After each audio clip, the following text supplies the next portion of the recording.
Star Wars: Revenge of the Sith. The movie that shows Anakin Skywalker's fall to the dark side as he becomes the most iconic movie villain of all time, Darth Vader.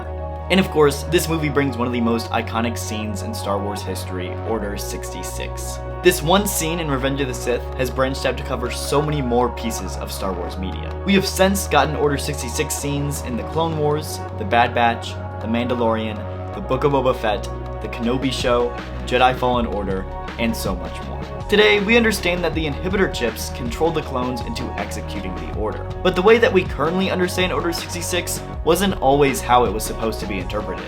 Revenge of the Sith was currently re-released into movie theaters for its 20th anniversary, and during this re-release, I was able to pick up a lot of subtle hints towards the original context of Order 66. And it really made me think. Was the original context for Order 66 more impactful than what we know today? So in this video, we're going to be diving deep into the changes made to Order 66, some extra context to how Order 66 was originally meant to be interpreted, and whether or not the update is better or they should have just left it alone. Originally, Order 66 showed the clone troopers willingly turning on their Jedi generals and executing them in cold blood. Today, we know Order 66 as the executive order given by the Chancellor that activated the inhibitor chips in the clones' brains that forced them to execute all of the Jedi for treason against the Grand Army of the Republic. The TV show Star Wars: The Clone Wars, released in 2008, dove deep into the stories of Obi-Wan, Anakin Skywalker, and his Padawan Ahsoka Tano, and of course, all of the clone troopers that they fought alongside during the Clone Wars. The show didn't just introduce countless named clone troopers, but it gave each one a personality. And this was Lucasfilm's dilemma. They just spent 6 years giving each and every clone trooper character development that humanized them beyond the mindless soldier that we were introduced to in Revenge of the Sith. And this makes it really hard that the clone troopers would willingly betray their Jedi generals. There is even an entire arc of the Clone Wars called Darkness on Umbara, which introduces the 501st to the trenches of the planet Umbara, led by Jedi General Pong Krell. Krell was secretly a double agent working against the clones, trying to get them all killed. Captain Rex and the rest of the 501st have to realize that they have a choice.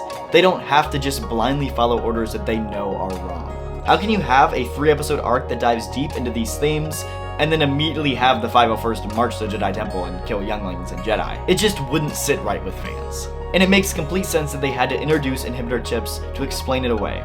But I wanted to take a look at some more context to the original meaning of Order 66. I think one of the best examples of this meaning comes from the 501st journal from the original Battlefront 2 2005. In these journals, you learn that the clones were clearly working for Palpatine the entire time. 501st faced missions critical to the agenda of Chancellor Palpatine. Purposely keeping the Jedi in the dark.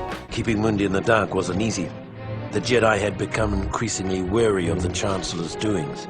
Knowing and planning to kill the Jedi from the very beginning. He never caught whiff of what was really going on, until it was far too late. We realized that the Jedi could be fooled, and if they could be fooled, they could be killed. Part of the 501st Journal has them stationed on Felucia, of course with Jedi General Aayla Secura. They mention how all of the 501st owed their lives to her. Without her iron will, none of us would have come out of that mess with our sanity or our lives. And how she was the only reason they were able to survive the hellish landscape of Felucia. They even wished her a quick death, not being able to bear looking her in the eyes whenever she personally showed them off the planet. When her death came, I hope it was quick. She earned that much. Aayla Secura made a point of seeing us off personally.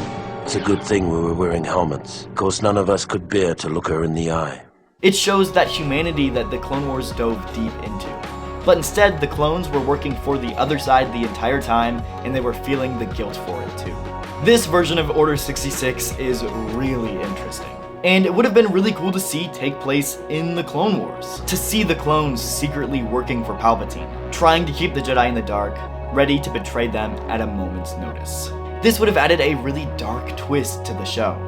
And I think it would have been a really nice storyline to introduce. Not only does it show a lot of depth to the clones' betrayal that seems kind of sudden in the movie, but it adds a whole nother level of manipulation to Palpatine's plan. The show could have dove deep into the idea that Palpatine was really orchestrating every single aspect of the war, from both sides. These large campaigns across the galaxy that the Jedi generals and their clone battalions were being sent on, they weren't just in the interest of stopping the Separatists. They were key planets picked by Palpatine, resource and energy rich, and specifically materials that he needed to build the Death Star. What Ki-Adi-Mundi didn't know, however, was that our unit of the 501st was really after an experimental Mygeetan power source that the Chancellor wanted for his super laser. Not only would the show keep the Jedi oblivious to this throughout the entire show, but it would have shown an entire different level of irony to the situation. Not only were the Jedi being manipulated the entire time, but they were the ones helping Palpatine conquer these planets in order to get the resources he needed to build the Death Star. Again, it's like poetry, so if they rhyme. But there is another angle that I want to explore, and that's the possibility that the clones were not in on Palpatine's plans the whole time, but were also not being controlled by the inhibitor chips. And that's to do with Palpatine's deception. He frames the Jedi as trying to kill him and take over the Republic. He pushes this lie to the Senate and the rest of the Republic in order to get their support, and we see this lie pushed a lot during the end of the film. We hear Commander Oppo tell Bail Organa. There's been a rebellion, sir. Don't worry, the situation is under control. We see Anakin tell Padme. Jedi have tried to overthrow the Republic. I saw Master Windu attempt to assassinate the Chancellor myself. I will not betray the Republic. We hear Palpatine say this during his speech. And the Jedi rebellion has been foiled. The attempt on my life has left me scarred. I should have known the Jedi were plotting to take over.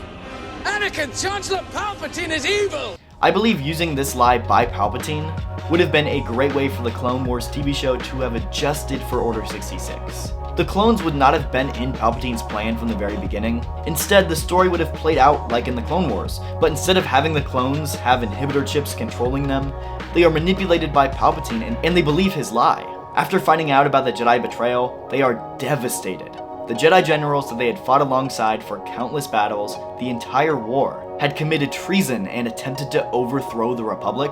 Then they received the orders from Palpatine, Order 66. The clones, devastated and filled with the pain of betrayal, follow through with Order 66, taking down the traitors and staying loyal to the Republic. I believe this could have been a more effective way to cover the plot hole created by the Clone Wars. It allows the events of the Clone Wars to happen as they did.